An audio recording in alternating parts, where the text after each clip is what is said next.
తాకట్టులో ఉన్న బంగారాన్ని విడిపించి ఆ రోజు ఆన్లైన్ రేటుకే మేము కొంటాం. Sharma gold company. నమస్తే, మీరు చూస్తుంది సుమన్ టీవీ. నేను మీ కీర్తి. ఇప్పుడు పితృపక్షాలు నడుస్తున్నాయి కదా, ఈ సమయంలో అనేక రకాల సందేహాలు మనకు వస్తుంటాయి. వాటన్నిటిని నివృత్తి చేయడానికి మనతో పాటు ఉన్నారు ప్రముఖ ఆస్ట్రాలజర్ నందిబట్ల శ్రీహరి శర్మ గురుగారు. నమస్తే గురుగారు. వాగర్థావివ సంపృక్తౌ వాగర్థ ప్రతిపత్తయే జగతః పితరౌ వందే పార్వతీ పరమేశ్వరౌ. సదాశివసమారంభాం శంకరాచార్య మధ్యమాం అస్మదాచార్య పర్యంతం వందే గురు పరంపరాం. ఆదిత్యాయ చ సోమాయ మంగళాయ బుధాయ చ గురుశుక్ర శనిభ్యశ్చ రాహవే కేతవే నమః. శృంగేరి జగద్గురు పీఠాధిపతులకి కంచి పీఠాధిపతులకి నమస్కారములు తెలియజేసుకుంటూ కార్యక్రమాన్ని ప్రారంభిద్దాం. గురుగారు, ఈ పితృపక్షాలలో పిండ ప్రదానం చేయాలి అనుకున్న వాళ్ళు ఎటువంటి నియమాలు పాటించాలంటారు? సెప్టెంబర్ 18వ తారీఖు నుంచి అక్టోబర్ 2వ తారీఖు వరకు కూడా పితృపక్షాలు. అంటే ఈ పితృపక్షాలలో ప్రధానంగా దేవతలందరూ కూడా నరకలోకంలో ఉన్నటువంటి పితృదేవతలైనా స్వర్గలోకంలో ఉన్న పితృదేవతలైనా కానీ తమ వారసులు పెట్టేటువంటి యొక్క పిండ ప్రదానాన్ని ఆ యొక్క ఫలితాన్ని స్వీకరించడం కోసం ఆ 15 రోజుల్లో వాళ్ళ ఇంటి గుమ్మం దగ్గరనే ఉంటారట. కాబట్టి ప్రత్యేకించి ఏ రోజు కూడా పిండ ప్రదానం చేయాల్సినటువంటి స్థితిలో లేని వాళ్ళు ఏ రోజు చనిపోతారో వాస్తవానికి ఆ తిథి రోజున చేయాలి. మళ్ళీ పితృపక్షాలలో విధిగా మళ్ళీ పిండ ప్రదానం చేయాలి. మార్చిలో మా పలానా వైశాఖ మాసంలో మా వాళ్ళు పోయారు, అప్పుడు పెట్టాము, ఇప్పుడు కూడా పెట్టాలా అని చెప్పి ఆలోచించే వాళ్ళు ఉంటారు. వైశాఖ మాసంలో తండ్రి పోయినా కార్తీక మాసంలో తల్లి పోయినా ఖచ్చితంగా పితృపక్షాలు వచ్చినప్పుడు మళ్ళీ తిథి రోజున పెట్టాల్సిందే. తండ్రి చనిపోయిన తిథి రోజున పెడితే చాలు, తల్లి తిథి అవసరం లేదు ఇక్కడ. అయితే వీటికంటూ కొన్ని నియమాలు అనేటువంటివి ఉన్నాయమ్మా.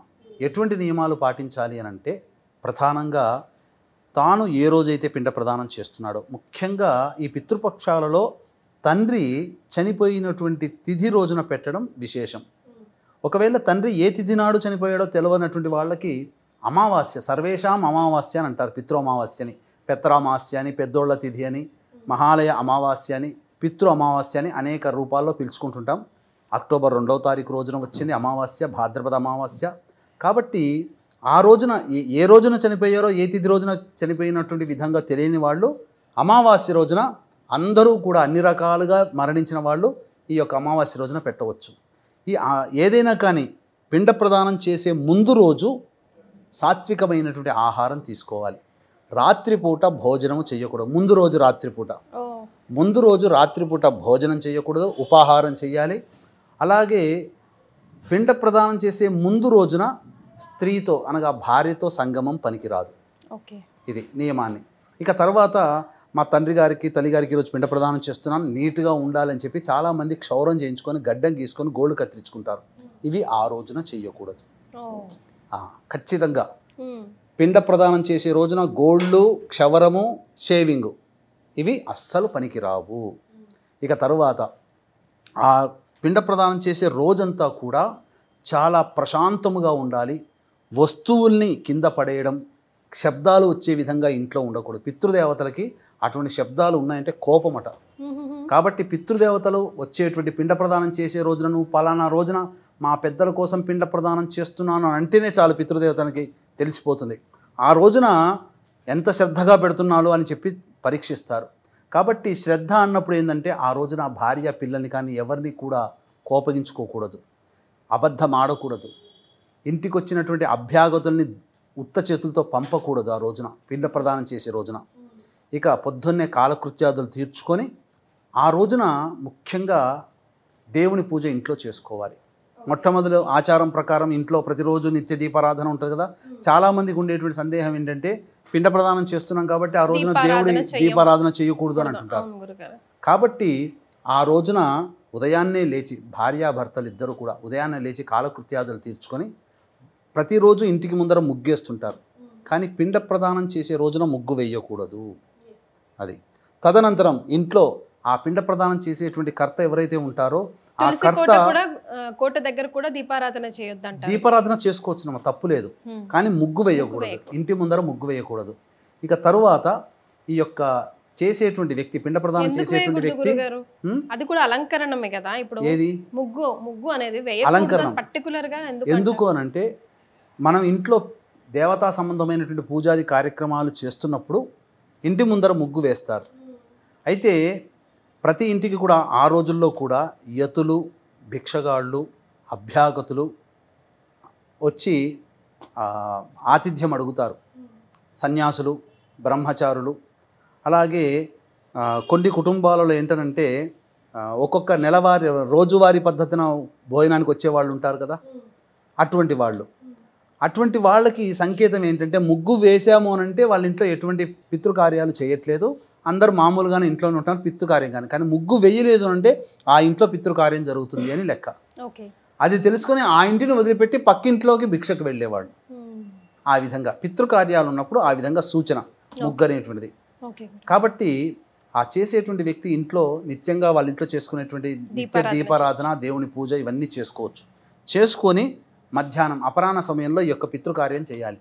అంటే 11:30 నుంచి మధ్యాహ్నం 2:30 వరకు ఉండేటువంటిది అపరాహ్న కాల సమయం. కాబట్టి దక్షిణం వైపు ఫోటో పెట్టి ఎవరైతే చనిపోయి ఉంటారో ఆ ఫోటోకి చక్కగా అలంకరణ చేసి పూలమాల వేసి దీపారాధన అక్కడ ఒక వత్తితో దీపారాధన చేసి అగరబత్తి వెలిగించి వాళ్ళకిష్టమైనటువంటి పదార్థాలని ఈ యొక్క కోడలు వండి పెట్టాలి. ముఖ్యంగా దీపారాధన ఎవరు చేయాలి ఫోటో దగ్గర అనంటే కోడలే చేయాలి. కోడలు చేయకుండా భర్త చేశాడనుకోండి, అంటే కొడుకు చేశాడనుకోండి, ఆ దీపారాధన పనికిరాదు. కోడలు అనగా భార్య అనుమతిస్తేనే పితృదేవతలకి చేయడానికి, అనగా భార్య ఎప్పుడైతే దీపారాధన చేస్తుందో అప్పటి నుంచి పితృకార్యంలో ఉన్నట్టు లెక్క. ఆమె దీపారాధన చేస్తేనే పితృ కార్యక్రమాలు పితృదేవతలు స్వీకరిస్తారు భర్త చేసేటువంటిది. కాబట్టి ఆమె మొదలుగా పితృకార్యం చేయాలి. ఇప్పుడు సామూహికంగా అంటే జాయింట్ ఫ్యామిలీస్ అందరూ లేకపోతే ఒక వంశకులందరూ ఒక దగ్గర చేస్తారు కదా, అప్పుడు ఎవరు వెలిగించాలి దీపం? ఇంట్లో పెద్ద కోడలు ఎవరు తర్వాత ఆ కోడలు అనేటువంటి అమ్మాయి ఏకవస్త్రము కట్టుకోవాలి. తర్వాత కుంకుమ ధరించకూడదు ఆ రోజున. ఈ యొక్క వ్యక్తి కూడాను బొట్లు పెట్టుకోకూడదు, విభూతి గంధాలు బొట్లు పెట్టుకోకూడదు. విభూతి పెట్టుకోవచ్చు, విభూతి పెట్టుకొని పితృకార్యం చేయాలి.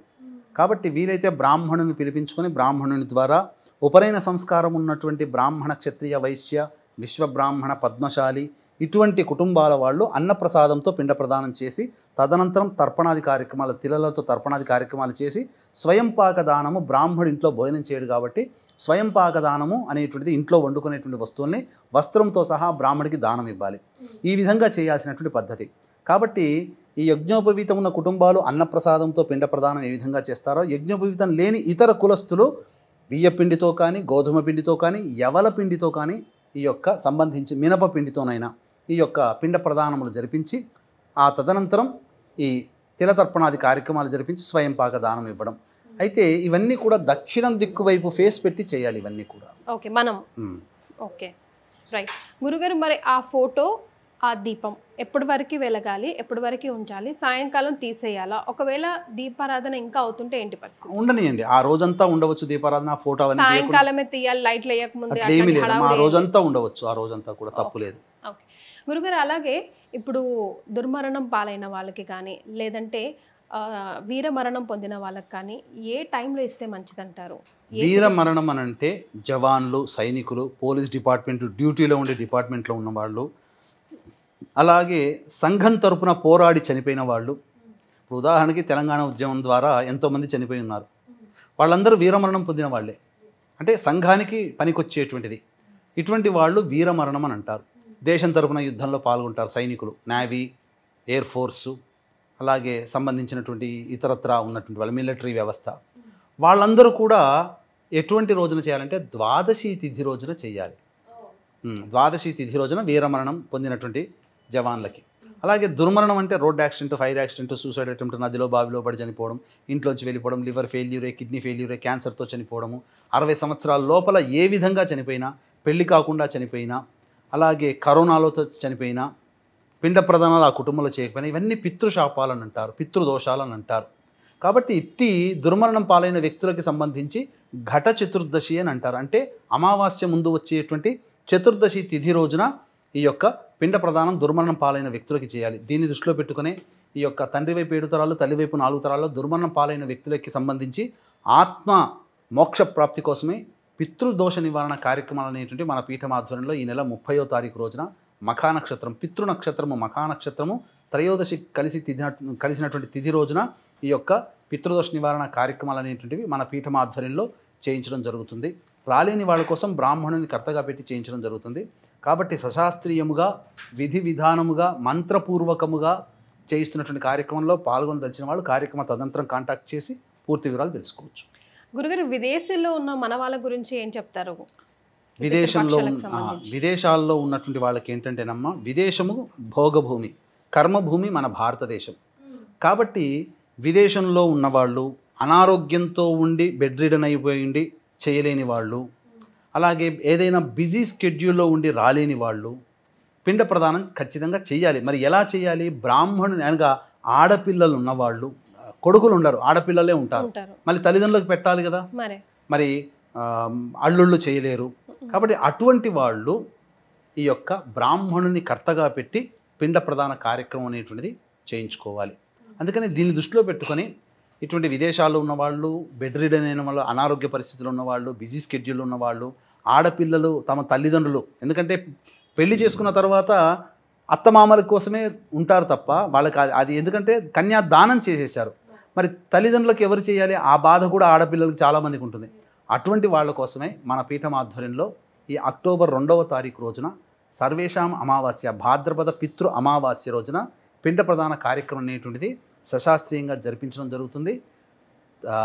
తల్లి వైపు 3 తరాలు, తండ్రి వైపు 3 తరాల్లో ఉన్నటువంటి వాళ్ళవి పేర్లతో ఈ యొక్క పిండ ప్రదాన కార్యక్రమం సశాస్త్రీయంగా జరుగుతుంది. అతి సామాన్య మానవుడు కూడా పాల్గొనే విధంగా ఈ కార్యక్రమ రూపకల్పన చేయడం జరిగింది.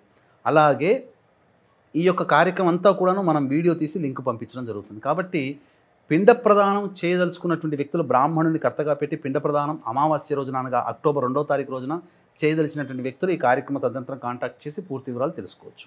గురుగారు, అమావాస్య గ్రహణం వస్తుంది, మరి ఆ రోజు కూడా చేయొచ్చా? చేస్తే ఏమైనా స్పెషల్ నియమాలు ఏమైనా పాటించవలసిన అవసరం ఉంటుందంటారా?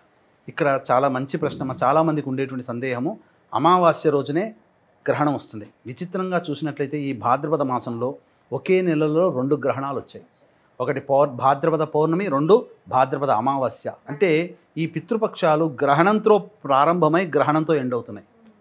కాబట్టి చాలా భవిష్యత్తులో ఈ యొక్క గ్రహణ తదనంతరం అనేకమైనటువంటి ఇబ్బందికర పరిస్థితుల్లో ప్రపంచవ్యాప్తంగా మనం చూస్తాం. ముఖ్యంగా మన తెలుగు వాళ్ళు ఉన్నటువంటి ఏరియా ఎక్కడ అంటే అమెరికాలో ఉన్నారు. ఈ అమెరికాలో చంద్రగ్రహణం కనిపించింది, సూర్యగ్రహణం కనిపించింది. అమెరికాలో ఉన్నవాళ్ళు గ్రహణ ప్రభావానికి సంబంధించినటువంటిది ఉంటుంది కాబట్టి గ్రహణం తర్వాత మాత్రమే శ్రాద్ధ కార్యక్రమాలు చేయాలి. కాబట్టి అయితే ఇటువంటి వాళ్ళు విదేశాల్లో ఉండి ఈ గ్రహణం కనబడుతున్నటువంటి, మన భారతదేశంలో అయితే గ్రహణం కనిపించదు కాబట్టి మనము అటువంటి నియమాలు ఏం పాటించిన అవసరం లేదు. యథావిధిగా గ్రహణం విదేశాల్లో ఉంటుంది, మన దేశంలో లేదు కాబట్టి యథావిధిగా పిండ ప్రదాన కార్యక్రమం అక్టోబర్ 2వ తారీఖు రోజున చేసుకోవచ్చు. కానీ ఈ యొక్క గ్రహణం అనేటువంటిది అమెరికా ప్రాంతంలో నివసిస్తున్నటువంటి అందరికీ కూడా వర్తించుతుంది. కాబట్టి అమెరికాలో మన తెలుగు వాళ్ళు ఎక్కువగా ఉన్నారు కాబట్టి అటువంటి వాళ్ళు ఆ రోజున గ్రహణం అనేటువంటిది సందర్భంగా అక్కడ చేసుకోలేరు. కాబట్టి వాళ్ళ తరపున ఇక్కడ మన పీఠం ఆధ్వర్యంలో అక్టోబర్ 2వ తారీఖు రోజున గ్రహణంతో సంబంధం లేకుండా పిండ ప్రదాన కార్యక్రమం ఇక్కడ చేయిస్తున్నాం అక్టోబర్ 2వ తారీఖు రోజున. కాబట్టి అమెరికాలో స్థిరపడ్డ వాళ్ళందరూ కూడా ఈ కార్యక్రమాన్ని చూసినట్లయితే మీ వాళ్ళకి తెలియచేయండి. మీ తరపున ఇక్కడ హైదరాబాద్లో ఉండి చక్కగా ఈ కార్యక్రమాన్ని చేయించడం జరుగుతుంది. అవకాశం ఉన్న వాళ్ళు కార్యక్రమ తదనంతరం కాంటాక్ట్ చేసి పూర్తి వివరాలు తెలుసుకోవచ్చు. గురుగారు, ఇకపోతే పెళ్ళిళ్ళైన ఇళ్లలో కానీ లేకపోతే ప్రెగ్నెంట్ అయిన వాళ్ళ అమ్మాయి ఉంటే కనుక ఎటువంటి నియమాలైనా పాటించాలా ఈ 15 రోజులు? లేకపోతే వాళ్ళ ఇంట్లో అట్లీస్ట్ ఈ కార్యక్రమం చేసేటప్పుడు ఇక్కడ గమనించాల్సిన అంశం ఏంటంటే చాలామందికి ఉండేటువంటి సందేహమైన, ఎందుకంటే మొన్ననే శ్రావణ మాసం అయిపోయింది కదా, ఈ శ్రావణ మాసంలో పెళ్లిళ్ళైన వాళ్ళు ఉన్నారు. ఈ భాద్రపద మాసం అయిన తర్వాత ఆశ్వీజ మాసంలో పెళ్లిళ్ళు పెట్టుకునే వాళ్ళు ఉన్నారు, కార్తీక మాసంలో పెళ్లిళ్ళు పెట్టుకునే వాళ్ళు ఉన్నారు, మార్గశిర మాసంలో పెళ్లిళ్ళు పెట్టుకునే వాళ్ళు ఉన్నారు. కాబట్టి ఇంట్లో శుభకార్యం జరిగిన 6 నెలల వరకు కూడా ఎటువంటి కార్యక్రమం చేయకూడదని మనకు శాస్త్రం ఉంది. అయితే దీన్ని దృష్టిలో పెట్టుకొని చాలామంది పిండ ప్రదాన కార్యక్రమాన్ని ఎగేస్తున్నారు, ఎగవేత చేస్తున్నారు, చెయ్యట్లేదు, ఇదొక సాకుగా చెప్పి. కానీ శాస్త్రం ఏం చెప్పబడి ఉందనంటే ఎన్ని తుఫాను వచ్చినా ఎన్ని ఇబ్బందులు వచ్చినా పిండ ప్రదానం మాత్రం ఆపకూడదు. అయితే వివాహమైన ఇంట్లో 6 నెలల వరకు శుభకార్యం గృహప్రవేశం అయ్యి లేదా వివాహమయ్యి ఉపనయనమైనటువంటి కుటుంబాలలో 6 నెలల వరకు శుభకార్యాలు చేసుంటారు. కాబట్టి 6 నెలల వరకు ఇంట్లో పిండ ప్రదాన కార్యక్రమం చేసుకోకూడదు. కానీ నదీ తీరంలోనైనా సముద్ర తీరంలోనైనా కానీ వెళ్ళి ఈ యొక్క పిండ ప్రదాన కార్యక్రమం అనేటువంటిది చేసుకోవాలి. తండ్రి చేయాల్సిందే, ఆపకూడదు. ఎందుకనంటే పితృదేవత ఆగ్రహం కలిగిందనంటే ముక్కు పచ్చలారని వయసులో చక్కగా పెళ్లి చేసుకుంటున్నారు ఇప్పుడు అందరు కూడా అంతే అనక ప్రధానంగా. కానీ వాళ్ళ భవిష్యత్తు పితృదేవతల మీద ఆధారపడి ఉంటుంది. భవిష్యత్తు అంటే ఏంటి? మన సంతానమే మన భవిష్యత్తు. కాబట్టి సంతానం కోసం ఎదురు చూసేటువంటి వ్యక్తులకి ఆ పితృదేవత ఆగ్రహం కలగడం వల్ల సంతానం కలగదు. కానీ చాలామంది ఏం చెప్తున్నారంటే ఒక అపోహ సృష్టిస్తున్నారు. ఏంటనంటే ఈ వీడియో చూసినటువంటి వాళ్ళైనా కానీ కనీసం స్పందించండి. మీ ఇంట్లో కనుక శుభకార్యం జరిగి ఉండి, అంటే ఇల్లు కట్టుకొని గృహప్రవేశం చేసుకుంటారు, వివాహం అయి ఉంటుంది మీ కుటుంబంలో పిల్లలకి, లేదా ఉపనయన సంస్కారం అయి ఉంటుంది, ఈ 6 నెలల లోపల ఈ యొక్క భాద్రపద మాసం వస్తుంది. కాబట్టి భాద్రపద మాసం అనే కాదమ్మా, తండ్రి పితృతిథి తల్లి పితృతిథి వచ్చినా ఖచ్చితంగా ఇంట్లో చేయక, ఎందుకు 6 నెలల వరకు ఇంట్లో చేయకూడదు. కానీ నదీ తీరంలో కానీ లేదా ఇంకెక్కడైనా కానీ ఈ యొక్క కార్యక్రమాలు చేసేటువంటి ఇళ్లల్లో మీరు చేసుకోవచ్చు. అలాగే మీరు ఇంకొకటి చెప్పారమ్మా, ఏంటనంటే భార్య గర్భవతిగా ఉన్నా లేదా కోడలు గర్భవతిగా ఉన్నా చేసుకోవచ్చు అని అంటారు. ఇక్కడ గమనించాల్సిందంటే కర్త ఎవరు? తండ్రి. తండ్రికి కొడుకుంటాడు, వివాహం అవుతుంది, భార్య గర్భవతి ఉంది అనుకో, భార్య కాదు కదా, భార్య భర్త కర్త అవుతాడు. భార్య భర్తకి సంబంధం లేదు కదా. తండ్రి ఉన్నప్పుడు తండ్రి అనేటువంటిది ఇక్కడ మనకు ప్రామాణికం కాబట్టి చేసుకోవచ్చు. గర్భవతి భార్య గర్భవతి అయితే భర్త చేయకూడదు తప్ప, కోడలు గర్భవతిగా ఉంటే సంబంధం లేదు. ఎందుకంటే చేసే వ్యక్తి వేరు కాబట్టి ఆయన మాత్రమే అర్హుడు. ఇంకా పితృ కార్యక్రమాలు చేస్తే పితృదేవతల అనుగ్రహం వల్ల చక్కటి శుభలక్షణాలు కలిగినటువంటి కోడలు గర్భవతిగా ఉంటే చక్కటి శుభలక్షణాలు కలిగినటువంటి వ్యక్తి జన్మిస్తారమ్మా. కాబట్టి అయితే గర్భవతిగా ఇప్పుడు తండ్రి ఉండడు, భార్య గర్భవతిగా ఉంటుంది. మరి అటువంటి సందర్భంలో ఎలా అని అంటే అప్పుడు చెయ్యకూడదు. భర్తే కర్త అవుతాడు కాబట్టి చెయ్యకూడదు. అంటే ఎటువంటి సందర్భంలో చేయకూడదు? కొన్ని ఆచారాల ప్రకారం ప్రాంతీయ ఆచారాన్ని బట్టి 5వ నెల రాగానే పురిటి సూతకం ప్రారంభమవుతుంది. కొన్ని ప్రదేశాలలో 6 నిండిపోయి 7 నెల రాగానే పురిటి సూతకం ప్రారంభమవుతుంది. కాబట్టి మీ విచక్షణని అనుసరించి 4 నుండి 5వ నెల రాగానే కొన్ని కుటుంబాలలో, 6 నుండి 7వ నెల రాగానే కొన్ని కుటుంబాలలో పురిటి సూతకం ప్రారంభమవుతుంది. కాబట్టి ఈ లోపల ఉన్నవాళ్ళు చేసుకోవచ్చు, పిండ ప్రదానం చేసుకోవచ్చు. ఒకవేళ మీకు ఏదైనా శంక ఉండి మామ చేసేటువంటిది మామ, కొడుకు కోడలు ఉంటారు, కోడలు గర్భవతిగా ఉంటుంది. ఈ గర్భవతిగా ఉన్నప్పుడు ఎందుకులే చేయకూడదు అన్నారు కదా, కొంతమంది చేయొచ్చు అంటున్నారు, చేయకూడదు అంటున్నారు. మరి ఏంటి దీని పరిస్థితి, దీనికి ఏంటి ప్రత్యామ్నాయం అన్నప్పుడు బ్రాహ్మణుని కర్తగా పెట్టి చేయించుకోవచ్చు. అది ఎలాగో అక్టోబర్ 2వ తారీఖు రోజున మన పీఠం ఆధ్వర్యంలో బ్రాహ్మణుని కర్తగా పెట్టి చేయిస్తున్నాం కాబట్టి చక్కగా సశాస్త్రీయంగా చేయించుకోవచ్చు. గురుగారు అసలు ఎక్కడ చేస్తే శ్రేష్టం అంటారు? అంటే ఇంట్లోనా, నది తీరానా అట్లా? ఈ యొక్క పిండ ప్రధాన కార్యక్రమాలన్నీ కూడాను ఇంట్లో చేసుకుంటే చాలా మంచిదమ్మా. కానీ ఈ రోజున ఇంట్లో చేయాలనంటే కోడలు మళ్ళీ శుచిగా ఉండాలి, ఇవన్నీ నియమాలు పాటించుకోవాలి. ఎక్కడో చోట ఆశ్రమంలో చేస్తే బాగుంటుంది, నదీ తీరంలో చేస్తే బాగుంటుంది. నదీ పని కట్టుకొని దీనికోసం నదీ తీరం దగ్గరికి వెళ్ళాల్సిన అవసరం లేదు. ఎప్పుడైనా కానీ పితృదేవతలు ఎట్లాంటి వారంటే తన కొడుకు అనగా తన వారసుడు ఈ యొక్క తీర్థయాత్రలకు వెళ్తుంటాడు. ఉదాహరణకి కాశీకి వెళ్ళాడు, లేదా ఓంకారేశ్వరికి వెళ్ళాడు, లేదా ఇంకెక్కడికో గోదావరి గట్టు రాజమండ్రికి వెళ్ళాడు అనుకుందాం. వెళ్ళినప్పుడు అక్కడ స్నానం ఆచరిస్తుంటే పితృదేవతలు అదృశ్య రూపంలో వెంట ఉంటారట. ఏమని? స్నానం చేయగానే నేను ఎంతో ధర్మంతో కని పెంచినటువంటి నా కొడుకు నా కోసం ఈరోజు పితృతర్పణాలు చేస్తాడేమో అని చెప్పి ఎదురు చూస్తారట తల్లిదండ్రులు, ఆత్మరూపంలో ఎదురు చూస్తారు. కానీ నియమంగా ఉన్నవాళ్ళు, ఆచార సాంప్రదాయాన్ని పాటించేవాళ్ళు వెంబడి స్నానం చేయగానే బ్రాహ్మణుడి ద్వారా కనీసం తర్పణాది కార్యక్రమాలనే చేస్తారు. కానీ కొంతమంది ఇక సంబంధించి పిండ ప్రధాన తర్పణాది కార్యక్రమాలు చేయరు. తద్వారా ఏమవుతుంది? ఆ పితృదేవతలు ఆక్రోశానికి గురవుతారు. కాబట్టి ఖచ్చితంగా ఇంట్లో చేసుకోవడం చాలా ఉత్తమం, లేకపోతే ఇంకెక్కడైనా ఆశ్రమంలో చేసుకోవచ్చు. గురుగారు 3 కొడుకులు ఉంటారు, వెళ్ళినప్పుడు వాళ్ళు ఎవరు వెళ్ళినప్పుడు వాళ్ళు చేసుకోవచ్చా, లేకపోతే ఇంటికి పెద్ద కొడుకు చిన్న కొడుకు అట్లా చేయాలని ఉంటుందా? ఇప్పుడు 3 కొడుకులు 4 కొడుకులు ఉంటారమ్మా, అందరికీ ఒకే రకమైనగా పెంచారు. కానీ పెద్ద కొడుకు నాకు పిండం పెడతాడని తండ్రి, చిన్న కొడుకు నాకు పిండం పెడతాడని తల్లి, ఆ ఇద్దరిని పట్టుకొని మిగతా ఇద్దరిని అయితే వదలరు కదా. అందరినీ సమానంగా చూశారు కదా. మరి కొడుకుగా పుట్టిన వాళ్ళు తల్లిదండ్రులు ఎందుకు సమానంగా చూడలేదు? ఇదంతా ఒక అపప్రథ. పెద్దవాడు తలకొరివి తండ్రికి, చిన్నవాడు తలకొరివి తల్లికి అని చెప్పి తీసుకొచ్చారు. మిగతా వాళ్ళిద్దరూ బాధ్యత లేకుండా వాళ్ళిద్దరూ చేస్తుంటే కుర్చీలో కూర్చొని హాయిగా ప్రశాంతంగా చూస్తూ కూర్చోవడమే వాళ్ళ పని అన్నట్టుగా తయారైపోయింది సమాజంలో. కాబట్టి వీక్షించేటువంటి ప్రేక్షకులు నలుగురు కొడుకులున్నా, ముగ్గురు కొడుకులున్నా, ఇద్దరు కొడుకులున్నా ఖచ్చితంగా వాళ్ళందరూ కలిసి ఒక చోట కనుక పెడితే తల్లిదండ్రులు సంతోషిస్తారు. లేదా విడివిడిగా ఉన్న చోట ఉన్నప్పుడు ఖచ్చితంగా అందరు కొడుకులు పిండ ప్రదానం చేయవలసిందే. ఇందులో వేరే ఎగ్జంప్షన్ అంటూ లేదు. ఏ దేవతా పూజలోనైనా కానీ ఎగ్జంప్షన్ ఉందేమో, కానీ పితృ కార్యక్రమాల్లో ఎగ్జంప్షన్ లేదు. శ్రద్ధ, భక్తి ఇవి ప్రధానము. ఏ పూజ చేసినా, దేవతా పూజ చేసినా ఆఖరణ ఏం చెప్తాం? నీళ్లు పెట్టుకుని అక్షింతలు నీళ్ళు వేసుకొని మంత్రహీనం, క్రియాహీనం, భక్తిహీనం పరమేశ్వర యత్పూజితం మయాదేవ పరిపూర్ణం తదస్తుతే. అంటే మంత్రం లోపం చేసినా, క్రియాలోపం చేసినా, భక్తి లోపం చేసినా, ఇంకేదైనా లోపం చేసినా నన్ను క్షమించు పరమేశ్వర, నేను పూజ చేసుకున్నాను, నాకు ఆ ఫలితాన్ని ఇవ్వు అని. కానీ పితృ కార్యక్రమాల్లో ఈ పదం ఎక్కడా ఉండదు. కాబట్టి ఖచ్చితంగా భక్తి శ్రద్ధలతో చేయాలి. అంతే తప్ప చాలామంది ఏడుపు గొట్టు మొహాలతో అనవసరంగా పైసలు ఖర్చు చేసుకుంటున్నానే, అనవసరంగా దీన్ని చేసుకుంటున్నానే, అనవసరంగా ఈ బ్రాహ్మణి పిలిపించానే, అది అయ్యో అని చెప్పి చేసే కర్త, ఆయన భార్య డబ్బులు అనవసరంగా పోతున్నాయని బాధపడదు. అంటే తల్లిదండ్రులు రక్తమాంసాలు పంచి పెంచి పోషించినటువంటి స్థితిలో ఎన్ని లక్షలు నీ మీద ఇన్వెస్ట్మెంట్ చేసి ఉంటారు. నువ్వు నీ దగ్గర ₹1 అడుగుతున్నారా?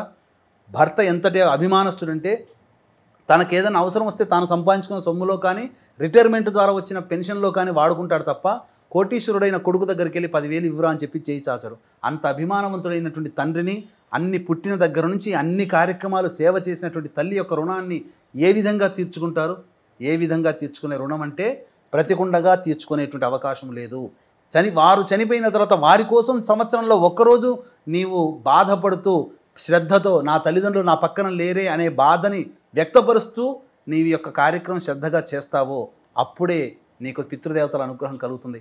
ఒక్కసారి పితృదేవత అనుగ్రహం చవి చూసినటువంటి కుటుంబము జీవితంలో మళ్ళీ ఇంకొక 5-6 తరాల వరకు కూడా తరిగిపోని ఐశ్వర్యము, తరిగిపోయిన సుఖము, సంతోషాదులతో గడుపుతారు అని చెప్పడంలో ఏమాత్రం సందేహం లేదు. కాబట్టి వీక్షించేటువంటి ప్రేక్షకులు ఇటువంటి పితృదేవత కార్యక్రమాన్ని మాత్రం నిర్లక్ష్యం చేయకుండా చక్కగా శాస్త్రీయబద్ధంగా చేసుకోండి, ఇంట్లో చేసుకోండి. మీకు చేసుకోలేకపోతే మీ తరపున బ్రాహ్మణుని కర్తగా పెట్టి కార్యక్రమాన్ని చేయించడం అక్టోబర్ 2వ తారీఖు రోజున మహాల అమావాస్య రోజున చేయించడం జరుగుతుంది. జరిగిన కార్యక్రమం వీడియో లింక్ కూడా మీకు పంపించడం జరుగుతుందని చెప్పవచ్చు.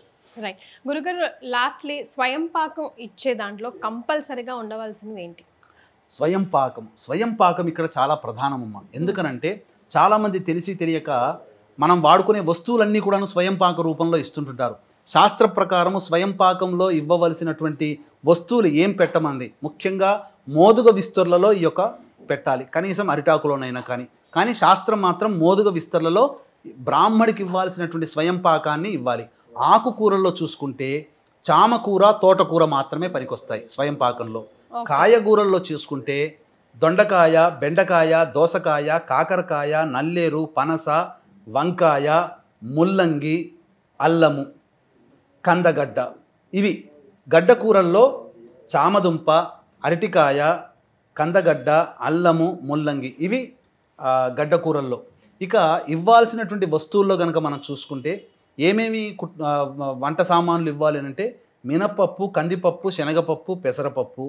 మిరపకాయల్లో చాలామంది పచ్చిమిర్చిలు పెడతారు, కాదు, ఎండు మిరప పెట్టాలి. ఎండు మిరపకాయలు, చింతపండు, బెల్లము, ఉప్పు, ఆవు నెయ్యి అయినా గేదె నెయ్యి అయినా, ఉప్పు కూడా పెట్టాలి. ఉప్పు కూడా, ఆవు నెయ్యి అయినా గేదె నెయ్యి అయినా, నూనె, పాలు, పెరుగు, తేనె, పీచు తీయని కొబ్బరికాయ. చాలామంది పీచు తీసిన కొబ్బరికాయ పెడతారు. పీచు తీయని కొబ్బరికాయ, ఎండు కారము, బియ్యము, పసుపు, జీలకర్ర, ఆవాలు, ఇంగువ, అలాగే ఖర్జూర పండు, తమలపాకులు, వక్కలు, తేనె ఖచ్చితంగా ఉండాలి. తేనె, మెంతులు, గోధుమ పిండి, అరటిపండ్లు, ఈ వస్తువులని మనం బ్రాహ్మడికి ఇవ్వాల్సిన వస్తువులు ఇవ్వాలి తప్ప ఇక అన్ని కూరగాయలు ఈ చెప్పినటువంటి టమాటాలు, ఆలుగడ్డలు పెడుతుంటారు, చాలా తప్పు. టమాటాలు, ఆలుగడ్డలు, పచ్చిమిర్చి ఇవి పెట్టకూడదు. అంటే సృష్టిలో బ్రహ్మ సృష్టించినటువంటి వస్తువులు ఉన్నాయి, దానికి ప్రతిగా విశ్వామిత్రుని సృష్టించిన వస్తువులు ఉన్నాయి. కాబట్టి విశ్వామిత్రుడు సృష్టించినటువంటి వస్తువులని వదిలేసేసి బ్రహ్మ సృష్టి పదార్థమైనటువంటి ఈ పదార్థాలని మాత్రమే పితృదేవత కార్యక్రమంలో వినియోగించాలి. అందుకనే సశాస్త్రీయంగా వీక్షించేటువంటి ప్రేక్షకులు ఈ యొక్క సంబంధించినటువంటి వివరాలని మళ్ళీ మీకు తెలుసుకోవాలంటే మళ్ళీ మీరు ఒకసారి కార్యక్రమం అంతా కూడా చూడండి, లేదా రివైండ్ చేసుకొని ఏ కూరలు ఇవ్వాలో అవన్నీ కూడా మీకు చక్కగా తెలుసుకొని రాసుకొని మీరు ఆ విధంగా ఇచ్చినట్లయితే పితృదేవత అనుగ్రహాన్ని మీరు పొందిన వాళ్ళు అవుతారని చెప్పవచ్చు. గురుగారు, మీరు తిట్టనంటే ఒక చిన్న ప్రశ్న. మీరు ఇందాక స్టార్టింగ్లో ఏమన్నారంటే ముందు రోజు నుంచి ఫాస్టింగ్లో ఉండాలన్నారు. చాలామంది స్పెషల్లీ ఎక్కువ శాతం తెలంగాణ జిల్లాలో ఇది కక్కా ముక్క ఏకంగా నైవేద్యంలా పెడతారు గురుగారు. మరి వారి పరిస్థితి ఏమిటి? అంటే ఇక్కడికి ఏంటంటే కొన్ని మనము సినిమాల ప్రభావం మనిషి జీవితంలో చాలా ఉందమ్మా. కొన్ని సినిమాల్లో చూస్తుంటారు, వ్యక్తి చనిపోయిన తర్వాత అతనికి ఇష్టమైన పదార్థం అని చెప్పి అలా చేస్తుంటారు. ఇప్పుడు రేపటి పౌరులు అనే సినిమాలో ఒక కానిస్టేబుల్ చనిపోతే సిగరెట్ తాగడం బాగా ఇష్టమని అతని శవం నోట్లోనే సిగరెట్ పెడతారు. అంటే ఎందుకు అట్లా అంటే అతనికి ఇష్టమైన పదార్థం పెట్టడము అని చెప్పేసి అర్థం. కానీ వాస్తవానికి పితృదేవతలు అనేటువంటి కార్యక్రమాలు అనేటువంటివి చేసేటప్పుడు ప్రధానంగా చాలామందికి సందేహం ఉంటుంది. అయితే ముందు రోజు ఫాస్టింగ్ ఉండాలి, భార్యతో సంగమం పనికిరాదు. ఆ పితృకార్యం చేసిన తద్దినం పిండ ప్రదానం తర్పణాది కార్యక్రమాలు చేసిన రోజున కూడా భార్యా సంగమం పనికిరాదు. చేసేటప్పుడు కూడా తాను భుజం మీద వస్త్రం పనికిరాదు. కేవలం అతను కూడా ఏకవస్త్రం, భార్యలాగానే ఏకవస్త్రం కట్టుకొని ఈ యొక్క పితృకార్యం అనేటువంటి చేయాలి.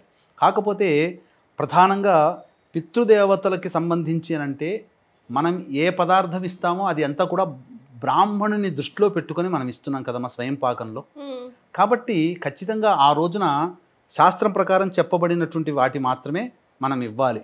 అయితే ఆ వ్యక్తికి ఇష్టమైనటువంటి పదార్థాన్ని ఫోటో ముందర పెట్టుకొని వచ్చేది కొన్ని ఆచార సాంప్రదాయం ప్రకారంగా ఉంది. కానీ పూర్వకాలంలో ఇటువంటిది ఏమీ లేదు. ఈ మధ్య వచ్చినటువంటి ఆచార సాంప్రదాయాలే అని చెప్పవచ్చు. సో వాళ్ళ సెంటిమెంట్స్ని డిస్టర్బ్ చేయకుండా అది అలా కంటిన్యూ అవుతుంది. కాబట్టి ఖచ్చితంగా గోళ్ళు కత్తిరించుకోకూడదు, పిండ ప్రదానం చేసే రోజున క్షౌరం చేసుకోకూడదు, గడ్డం గీసుకోకూడదు. అలాగే భార్యతో సంగమం ముందు రోజు, ఆ పిండ ప్రదానం చేసిన రోజు, ఇలా నియమాల్ని పాటించుకోవాలి. అలాగే మద్యపానము కూడా, ధూమపానము కూడా నిషేధము. ఆ రోజంతా పిండ ప్రదానం ముందు రోజు నుంచి, రాత్రి నుంచి అంటే సూర్యాస్తమయం, పిండ ప్రదానం చేసే ముందు రోజు సూర్యాస్తమయం నుంచి కూడా తన పితృదేవతల్ని స్మరించుకోవాలి. అలాగే ఇక్కడ తన భార్య కానీ, తన తమ్ముడు కానీ, అన్నయ్య కానీ, అక్కయ్య కానీ, చెల్లెలు కానీ పోతారు కదా, వాళ్ళ కోసం కూడా పిండ ప్రదానం చేయొచ్చునానంటే ఇక్కడ తండ్రి కోసం పిండ ప్రదానం చేసేటప్పుడు ఆ పిండ ప్రదాన దాంట్లో మొత్తం అందరూ కూడా వస్తారు. కాబట్టి తల్లికి ప్రత్యేకించి మళ్ళీ పితృపక్షాల్లో చేయాల్సిన అవసరం లేదు. తండ్రి చనిపోయిన తిథి ఒక్క రోజున కానీ, అమావాస్య రోజున కానీ పిండ ప్రదానం చేస్తే అందరూ వస్తారు ఈ యొక్క దాంట్లో అని చెప్పవచ్చు. రైట్. చాలా సంతోషం గురుగారు. పితృపక్షాలకి సంబంధించిన అనేక సందేహాలను నివృత్తి చేశారు. ధన్యవాదాలు. సర్వం శ్రీ ఉమామహేశ్వర పరబ్రహ్మార్పణమస్తు.